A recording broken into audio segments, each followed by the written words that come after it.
Shalom, giving all praises to the Heavenly Father, Yahweh, Bahasham, Yahweh Shai, Bahasham, Rachahakodash. Double honors to the apostles, the bishops, the elders at Great Millstone who rule well. Peace and salutations as always to the elect. All right, and what you're about to witness, all right, is a so-called Christian, all right, go completely mad, all right, when it comes to biblical prophecy, right? And pretty much this is an excerpt from Friday's street preaching, right? Which an individual who's come up to us a few times before, all right, a known Christian apologist, or whatever he calls himself. Jesus is the word. All right, he came up with his wife and a so-called Mexican, and ultimately spewing the same nonsense. And pretty much, we walked up to the camp, and if you want to see, the other clip of it, because I started this video here, all right, mid debate with this guy, but if you want to see the other part of it, all right, in the back and forth, you can go to the page GMS End of Day 7, where ultimately the brothers were already teaching and going back and forth with him, all right. And at this part, pretty much I started to where I walk up and I noticed that this is Jesus is the word. And the last time he came up to our camp, we asked him about Daniel, the 9th chapter, and he went completely left. So here it is. We're going back and forth with this individual and his, friend. And basically it's the same nonsense, do we have to, baptize ourselves to be, saved? Jesus' sacrifice covers all nations and not just the nation of Israel. Pretty much the same rhetoric. So we started asking him about prophecy, and he started going into prophecy. And that's pretty much where you're going to get a Christian, all right, to show that they have really no idea what the Bible is talking about. They know some things, but when it comes to prophecy, they go completely left. So I wanted to play this excerpt, and then I wanted to get into the book of Revelation, the 11th and 18th chapter, because basically what he's going to say is that Babylon the Great is Israel. Okay? So let's hear it out of his mouth, and then ultimately we'll get some scriptures and close this out. I don't want to make it super long, but, if you want to get a Christian, pretty much just start asking him about the throne of David, and you'll see they're completely clueless that it has anything to do with the kingdom of heaven. See, they don't know and understand that. We asked them about the throne of David, and it was kind of like a foreign concept that really had nothing to do with anything. When you get the scriptures, let's get Isaiah, the 9th chapter, in the 6th verse, it says, "For us, unto us a child is born, unto us a son is given, and the government," see, when you think of the kingdom of heaven, when we speak of the kingdom of heaven, we speak of it associated with a government, all right, that is going to be established on earth. Christians don't view it like that, okay? They're all over the place, okay? And what is that government going to entail? All right, so the government shall be up on his shoulder, all right, this particular child that's going to be born, and his name shall be called Wonderful, Counselor, the Mighty God, the Everlasting Father, the Prince of Peace. All right, these are titles given, all right, to the Son of the Most High. It says, "Of the increase of his government, okay, there shall be no end." Let's look up this word government, all right, because when we talk about the kingdom of heaven being established on earth as it is in heaven, okay, that's like a foreign concept, okay, unto Christians. So, what do you mean? See, they associate heaven with, the heavens, I don't know where they stand. They're all over the place. At one point, we know Christians would talk about heaven as merely being in the the second heaven, past the, where we're just going to be floating around. But since the Israelites have come out, they've tried to change some of their stances and try to go in the scriptures, but they still don't get it, because when you deal with a order that's going to be set up on earth, that means there are going to be subjects, there's going to be judgment, okay? And the thought of that really messes with their minds, so they don't want to fully commit, okay, to that prophecy. The word for government is ma-shara, all right? Ma-shara, rule, dominion, government, all right? And the root word is shara, all right? To contend, to have power, to contend with, to persist, to exert oneself, okay? What does exerting oneself mean? Okay? And this word is in Jacob's name, all right? It says exert, to apply or bring, bear, force, influence. See, the word government, to govern, is to control, mente, the mind. Okay? So the Israelites under Yahushua are going to have the highest influence, and they're going to exert themselves. They're going to bear, apply, bring into play, exercise, employ, and utilize what? Pursuant to the Bible, okay, many nations will have to come to the government, the mountain of the Lord, to learn righteousness. Boom, empire. Okay, a government, rule, dominion. That's what's coming to the earth under who the world ignorantly calls Jesus Christ. And under him will be the 144,000, and the 12 disciples will be at the head of that. Okay, and after that, you're going to have the large multitude, the rest of the men, women, and children whom the Lord, all right, is ultimately going to have mercy on. So Isaiah 9:7, of the increase of his government and peace there shall be no end. All right, upon the throne of David, all right, and upon his kingdom, to order it and to establish it with judgment and with justice. From henceforth forever the zeal of the Lord of hosts will perform, all right, this. Okay, the Lord sent a word unto Jacob and have lighted it upon Israel. All right, and our people don't want to hear this, but when you deal with Christians, when you try to talk about the kingdom of heaven being established on earth, judgment coming to the heathen nations, and everything else the Bible talks about, get Daniel the 7th chapter, they don't want to deal with it. All right, because this empire and rulership that has a grip on the planet earth has to fall, right, in order for the kingdom of heaven to be set up. All right, Daniel 7, all right,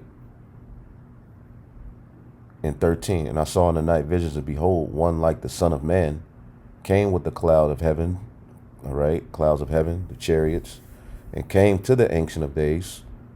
All right, he was brought forth before the Most High, all right, because it was time for him to return and set up judgment. And they brought him near before him, and there was given him dominion and glory, okay, in a kingdom that all people, nations, and languages should serve him. His dominion is an everlasting dominion, which shall not pass away, and his kingdom that which shall not be destroyed.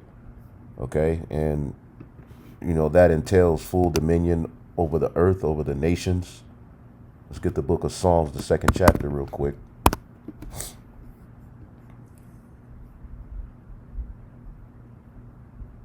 Psalms 2 and 6. I have set my king upon my holy hill of Zion. I will declare the decree. The Lord Yahweh hath said unto me, thou art my son. This day have I begotten thee. Ask of me, and I shall give thee the heathen for thine inheritance, and the uttermost parts of the earth for thy possession. Okay? Thou shalt break them with a rod of iron. Thou shalt dash them in pieces like a potter's vessel. Okay? So this is what Yahushua is coming to do. Now, Christians, to a degree, they'll say, well, yeah, that's what Christ is going to do. But see, what they don't want to deal with is the fact that he's going to give that authority, all right, as well to his church. Okay? Because what did he give to Peter? He gave him the keys. As a matter of fact, real quick, the keys. All right, Matthew 16 and 19, and I will give unto thee the keys of the kingdom of heaven. Who was he speaking to? Peter. Matthew 16 and 18, and I say unto thee, thou art Peter, all right, Petra, rock, and upon this rock will I build my church, and the gates of hell shall not prevail against it. Okay, the church is ultimately the 144,000. Okay, it starts with the 12 disciples. Okay, and then it said, and then you have the large multitude. That's the remnant. All right, but the church starts with those who go out and call out, those who have received the word. And I'll give unto thee the keys of the kingdom of heaven, and whatsoever thou shalt bind on earth shall be bound in heaven, and whatsoever thou loose in earth shall be loosed in heaven. So this is, all right, full, all right, dominion and authority. All right, when you look up this word keys, it's kleis. Okay, and I'm going to just get to the point. It says metaphorically in the New Testament to denote power and authority of various kinds. So there's various kinds of authority, all right, that the Messiah, all right, got from his Father that he shares with the church. Okay, so let's see what the root word is. Okay, to cause the heavens to withhold rain, metaphorically of basically power. Okay, and ultimately, when you read Revelation, the second chapter, and then we'll get to the clip. Revelation 2 and 25, but that which ye hath already hold fast till I come. He's speaking to the churches, right? Okay, as a matter of fact, let's go say it at the end. It says, he that overcometh and keepeth my works unto the end, to him will I give power over the nations, and he shall rule them with a rod of iron. All right, as the vessels of a potter, they shall be broken in pieces, even as I have received of my Father. So the authority that the Messiah is going to, inherit, which his sacrifice sealed the deal. Okay, he's going to share that authority with his people. Okay, the Israelites, and I will give him the morning star. He's going to put the light in you, the law, statutes, commandments in you, the new covenant. He that hath an ear, let him hear what the Spirit saith unto the churches. So this is to be told to the churches. And as we go out and we're telling our people this type of authority is coming, we're going to rule over the heathen. The heathen in their fear tried to associate that with us being terrorism. As Jesus, the word, started to lose the argument, he said, well, aren't y'all going to rape and kill people in the kingdom of heaven and all of this and this and that? Because he knows those talking points make us to look crazy. All right. Well, let's get Luke, the 22nd chapter, around the 30. Let's see here. Boom. Luke 22 and 28. Ye are they which continue with me in my temptations, and I appoint unto you a kingdom, as my Father hath appointed me, that ye may eat and drink at my table. All right, and sit on thrones judging the 12 tribes of Israel. So being heirs to the promise, all right, of the land that was, promised to Abraham, Isaac, and Jacob comes with an authority. All right, a government is going to be set up in Jerusalem, in that land, that promised land. You think we're just going to go to the promised land and sit there? No, the promised land was set for what? The teaching of peace to be spread throughout the four corners of the earth. Okay, that's what ultimately, when we return to that land under Yahweh Shai, that's what we're going to do. All right, we're going to what? Have authority. Okay, Daniel 7, and then we'll jump to that clip. All right, Daniel 7 and 26. But judgment shall sit after the fall of the revival of Rome, this beast system, Babylon the Great.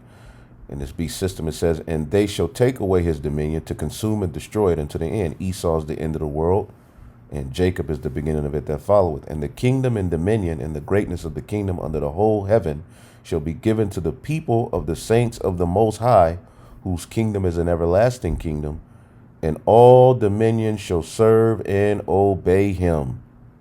See? So the Most High has ordained his Son, given him power, authority in heaven and in earth. And ultimately, there's a remnant, there's a church, the first fruit spirits that ultimately he's going to share that authority with, all right, which is going to eventually trickle down to all Israel being in a safe place, all right, and the heathen being subject to that kingdom. So without further ado, that's what we teach, see, and that's associated with judgments. Okay, as we were going into here, you could watch, the first, the part where I walked up and turned the camera on here on Remnant Save 144, but the fullness of it, if you want to see the whole back and forth with Jesus is the word before we came up and, the full thing, you can go here to GMS End of Day 7, right? But I wanted to just play this part so we can laugh and ultimately show you that these Christians just don't have it when it comes to biblical prophecy. Is this going to be in the future, or did this already happen already, right? For the nation and kingdom that will not serve thee shall perish. Yea, those nations shall be utterly wasted. It's happening now. America is a perfect example. So the kingdoms that will not serve thee will utterly be wasted. See, they don't want to associate what we're saying as biblical prophecy. I believe that's Isaiah 60 and 1. Okay, now he just said that this is happening now. All right, Isaiah 60 and 1, glorify Zion. This is speaking of when the Israelites received the promise, the blessing. Arise, shine, for thy light is come, and the glory of the Lord is risen upon thee. For behold, the darkness shall cover the earth, and gross darkness the people, but the Lord shall arise upon thee, and his glory shall be seen upon thee. All right, so the destruction that's going to come, okay, the gross darkness that's upon the earth, all of these wicked philosophies, but the Lord is going to what? Have mercy on his people. And eventually, we know, according to prophecy, he's going to set up a righteous kingdom. Okay, so the destruction and everything that's going to come, all right, the elect are going to be delivered up out of that. His glory is going to be seen upon the elect. And the Gentiles, all right, the actual heathen, all right, shall come to thy light, and the kings to the brightness of thy rising. All right, and that's symbolic of the kingdom that's going to be set up. All right, Malachi, the 4th chapter, or Micah, the 4th chapter. Okay, in 1, but in the last days it shall come to pass that the mountain of the house of the Lord shall be established in the top of the mountains, and it shall be exalted above the hills, and people shall flow unto it. And many nations shall come and say, let us go to the mountain of the house of the Lord, and to the house of the God of Jacob, and he will teach us of his ways. See, this is what they don't want to deal with. Okay, the true biblical Israelites under Yahweh Shai, who the world ignorantly calls Jesus, are going to establish a government. Okay, the mountain of the house of the Lord is that government. Okay, the word mountain in the Hebrew, all right, it's hara, hill, mountain, mount. Okay, and that's symbolic of governments in the Bible. All right, harar, mountain, hill, country. All right, and this is symbolic of what? Rulership. Okay, it says promotion. Okay, and the temple itself was set up on a mountain, Mount Moriah. See, so this is symbolic of a government. Because why would the Lord just put just a mountain there? All right, no, and people are going to come up to a mountain looking to be taught. No, this is symbolic, man. Okay, Mount Zion is that mountain. The Israelites. So the heathen are going to what? Come up to that and teach, and they're going to be taught the ways of the Lord, showing you they won't be under the second covenant. And we will walk in his path, so the law shall go forth with Zion. So that's what this is talking about. So all you got to do is go into prophecies, and Christians will show that they're completely done. Just start asking them about prophecies. Okay? Verse 4, lift up thine eyes round about and see. All they gather themselves together, they come to thee. Thy son shall come from afar, and thy daughter shall be nursed at thy side. All right, which that goes to another prophecy. All right, how these heathen will be our nursing, their queens and their kings will be our nurses, basically symbolic that they're going to serve us. All right. Then thou shalt see and flow together, and thine heart shall fear and be enlarged, because the abundance of the sea shall be converted unto thee.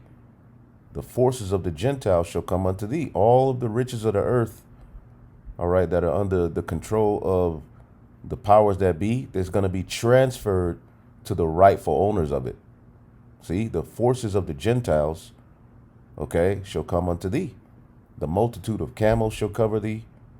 All right. And the dromedaries of Midian, and Ephah, all they from Sheba shall come. They shall bring gold and incense. They shall show forth the praises of the Lord. So this ain't talking about now. This ain't happening now. This is a prophecy of what's going to happen under Yahushai's rulership. Let's get the book of Psalms 72. All right, a prophecy of the Lord's rulership. Okay. Psalm 72:8. He shall have dominion also from sea to sea, and from the river to the ends of the earth. They that dwell in the wilderness shall bow before him, and his enemies shall lick the dust. Okay. The kings of Tarshish, all right, and the owls shall bring presents. The kings of Sheba shall bring and offer gifts. Yea, all kings shall fall down before him. All nations shall serve him. So what this ain't talking about now. Okay. So as you keep going, just to get to the point. All right. Let's just get to the point. Verse 10, the sons of strangers shall build up thy walls, and the king shall minister unto thee. For in my wrath I smote thee. We got judged, but in my favor I will have mercy upon thee. Therefore thy gates shall be open continually. All right. They shall not be shut day nor night. All right, because the gates will be shut at the time of war. There ain't going to be no war anymore in the kingdom of heaven. All right, constant, all right, movement, constant flowing of riches and just a constant wealth for the Israelites. Okay, that men may bring unto thee the forces of the Gentiles, that their kings may be brought. For the kingdom and nation that will not serve thee shall perish. Yea, all those nations shall utterly be wasted. So he said that this is talking about now. Okay? The glory of Lebanon shall come unto thee, the fir tree, the pine tree, the box together, the beauty to beautify the place of my sanctuary. It's going to be all kind of trees. Okay? It's going to smell good. That land, all right, once we beautify it and set up order, because it's going to be destroyed pursuing the prophecy, Ezekiel 38, but it's going to be rebuilt. Okay, the land of Israel. To beautify the place of my sanctuary, okay, and I will make the place of my feet glorious. Okay, Jerusalem. The sons also of them that afflicted thee shall come bending unto thee, and they that despise thee shall bow themselves at the soles of thy feet, and they shall call thee the city of the Lord, the Zion of the Holy One of Israel, whereas thou was hated and forsaken, all right, so that no man went through unto thee, like, them nasty niggas. I will make thee an eternal excellency and a joy of many generations. So, I mean, we don't have to even keep reading. Let's go back here. Let's go back here, around 38. Serve thee shall perish. Yea, those nations shall be utterly wasted. It's happening now. America's a perfect example. So the kingdoms that will not serve thee will utterly be wasted. Absolutely. Do you believe that America's under judgment? He equated what we just read in Isaiah 60 as what's happening now. Now, America is being judged, but those are other prophecies we can go to. All right, Isaiah 19. All right, the Lord will mingle a perverse spirit in Egypt. We can go to prophecies to deal with what's happening to America. But let's keep listening to him, which he grew dreads. You know, he got the dad bod now. You know, because the last time he came, we cut him up. You know, he ain't been back. So it's been years since we saw him, you know. So he's back with the same rhetoric, and this is, you know, his Mexican homie. I ain't gonna call him an Issacharite, and his wife. America is under judgment. What is America? What is America? It's a land. According to the Bible, what is America? If you're going to say Babylon, I don't agree with that. We can go into Revelation. So where is Babylon? It's Israel. Babylon is in was Israel? Israel. He says Babylon is Israel. Look at my man. He says Babylon is Israel. Oh, man.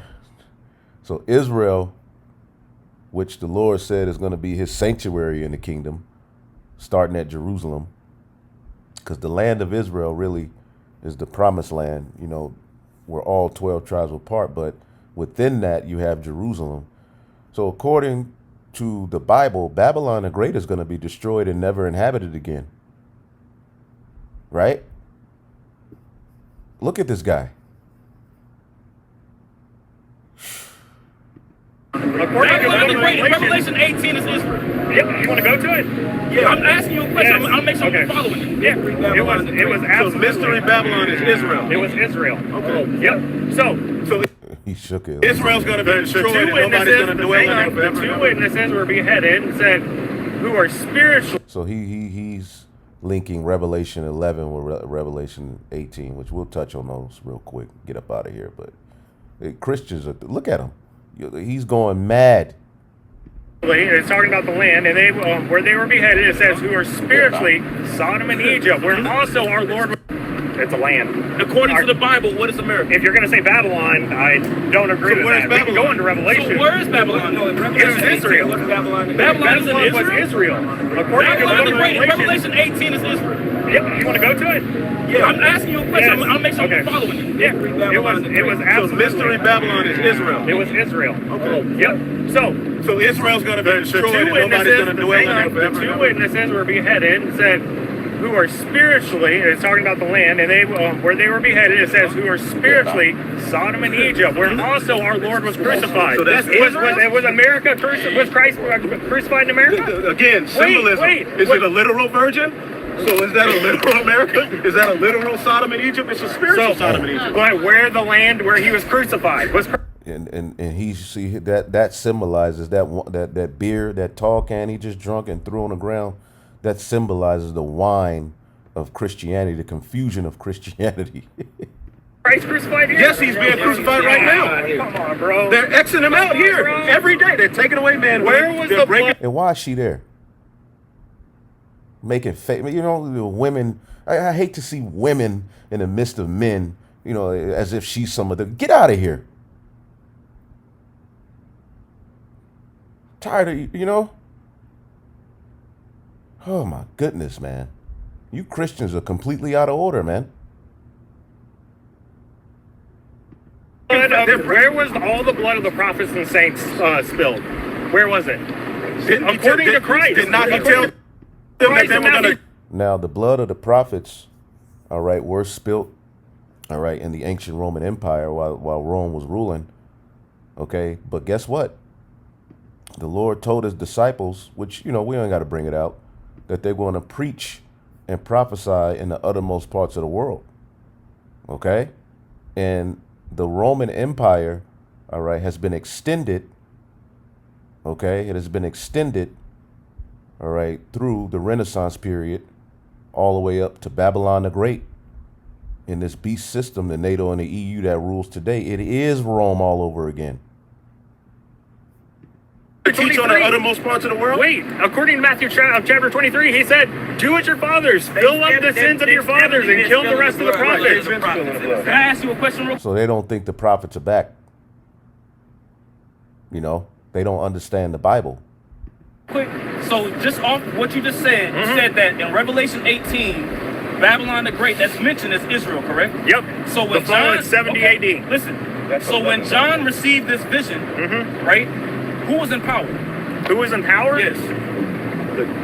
The Romans. It was what's his name? It wasn't Pontius Pilate. I mean, The Romans. Herod. Rome, you said it. It wasn't Rome. Look up. So Rome wasn't in power when John received the vision on the Isle of Patmos.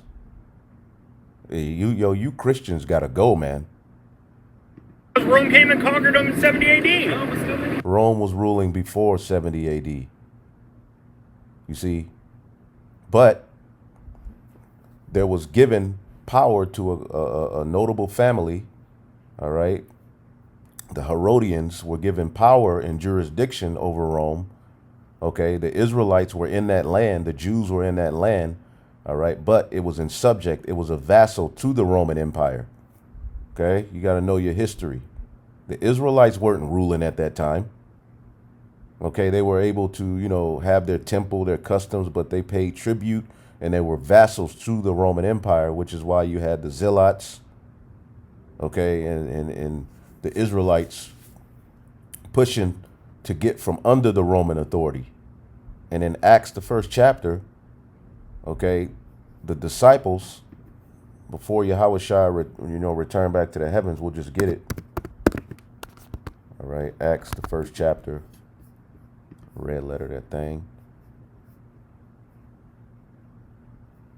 What were they asking the Lord? Acts 1:6. When they would therefore come together, they asked of him, saying, Lord, wilt thou at this time restore again the kingdom to Israel? So he's confusing. It's like this dude's confused. Why would they ask for the kingdom to be restored to Israel if they were ruling? No, they were able to, keep their customs. Okay. But they were in subject to the Roman authority. That's why you had the Herodians calling themselves king of the Jews. If the Israelites were in their power, all right, with a sovereign, all right, government, Rome wouldn't have had the power they had. There wouldn't be no Herodian dynasty talking about we're the king of the Jews, which they were Edomites. This guy's completely gone. How So can after Rome, the Greek captivity, wait, who ruled? what do you mean after the Greek? Israel Ruled after the Greek captivity. So when you go to Daniel, the 7th chapter, oh my goodness, the vision of the four beasts. All right. In verse 4, you have the Assyrian Babylonian Empire. In verse 5, you have the Medes and the Persians. Verse 6, you have the Greeks, which is likened to a leopard, the start of this beast system. And then in the 4th, okay, you have Rome. All right. But the thing about this, all right, is that as he considered the horn, Rome, all right, there came up among them another little horn. That's America. That's the revival of Rome. See? Israel doesn't reign again until that little horn is destroyed, pursuant to prophecy. Okay? As you read Daniel's vision. And this horn would make war with the saints and prevail against them. All right, Daniel 7. All right. And 21. And I beheld the same horn made war with the saints and prevailed against them until the Ancient of Days came, and judgment was given to the saints of the Most High, and the time came that the saints possessed the kingdom. So this hasn't happened yet. This is going to happen under the revival of Rome being destroyed, which is Babylon the Great.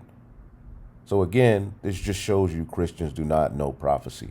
Israel did not rule after the Greeks. Israel was able to have a temple. Okay, they were, you had the circumcision, keeping the customs. Okay, this is how Yahushua was able to gather from amongst the Jews, Peter. You all right? Because you have to understand, from that third beast, the Greeks, they Hellenized the Jews, but there was a remnant that stuck to the traditions. All right, and were able to win certain skirmishes and keep the state of the Jews, in a sense, the law, statutes, and commandments, all right, the temple and everything, in some form of upkeep, all right, to where when Yahushua came, you had all of these different, you had the Sadducees, the Sadducees, the Pharisees, the Essenes, the Zealots, and a few other sects, which are camps of Israel, all right, who were around in Jerusalem, Judea, Samaria, all right, but Rome was ruling. This guy is through. So you're telling, wait a minute. Okay, all right. Come on, man. Stop. Who destroyed Israel in 70 AD? The Romans. So the Romans destroyed their own city that they were ruling? Yes, the Romans had jurisdiction over Judea. As a matter of fact, let's just type in King Herod real quick. Goodness gracious. Come on, dog. Let's go to, let's go here.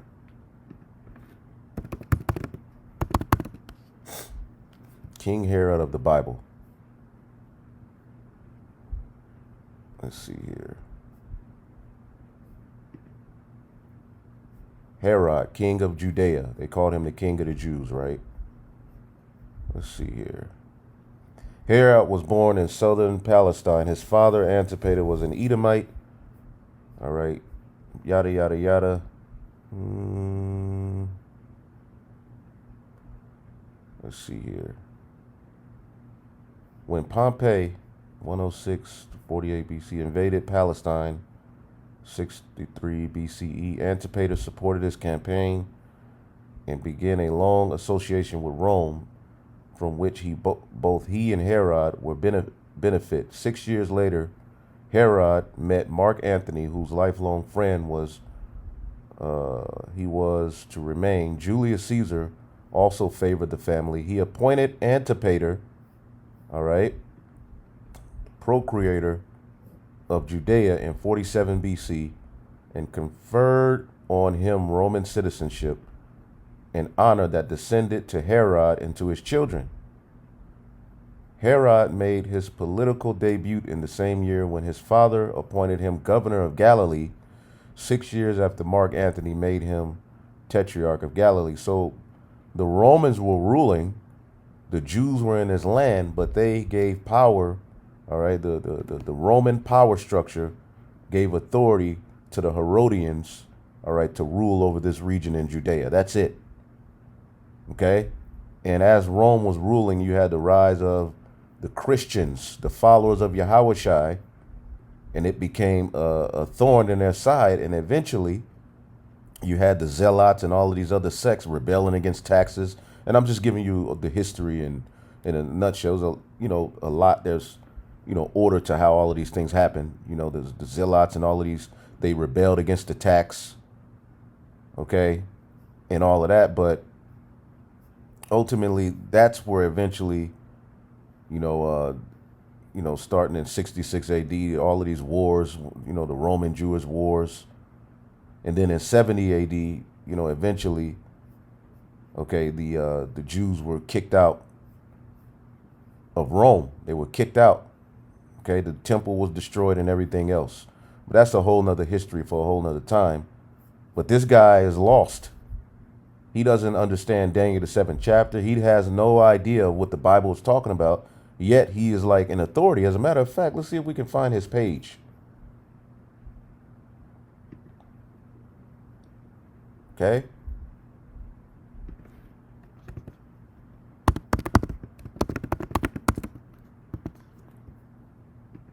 I mean, maybe, yeah.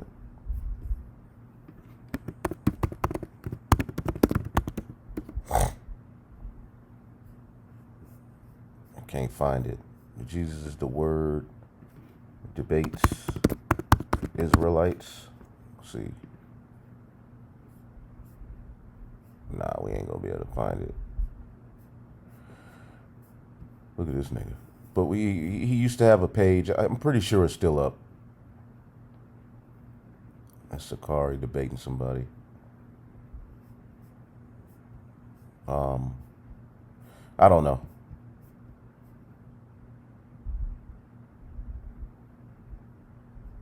Gorilla Hebrew versus Dr. Brown. Nah, but he had a page. But this guy's done, man. Even my homie with the tall can looking at you like, what? You're saying that Israel's under the Roman captivity and that Rome was in charge of them, but then they went in and destroyed who they were in charge of? Are you crazy? What do you mean? Oh man, those of you who know history, you know that this guy is completely gone. Rome was ruling, but you had Jews in the region of Jerusalem, Judea, Samaria, still keeping the customs and the laws, but a lot of those high priests sold out to the Roman Empire. So when the followers of Yahushua started to get hot and big, it created a disruption in Rome. Eventually, Israelites, the Jews, were kicked out of Rome. But there was a history that goes to that, man. This guy is gone. Am I crazy? Take a deep breath. You're so ready to argue, you're not thinking straight. I am thinking straight. Calm down, bro. No, you're not. No, you're not. Okay. The fourth beast in the book of Daniel, the 7th chapter, is Rome. That is the beast that the Messiah returned in. The Romans will rule Did it. Rome fall? Yeah, the Western Rome, but the deadly one was here. The Western Roman Empire did fall for a period of 1,000 years. Okay, but that's good. Prophecy said I agree with that. that deadly one will be healed. The Renaissance period brought back Rome, did it not? We're living in Rome now all over again.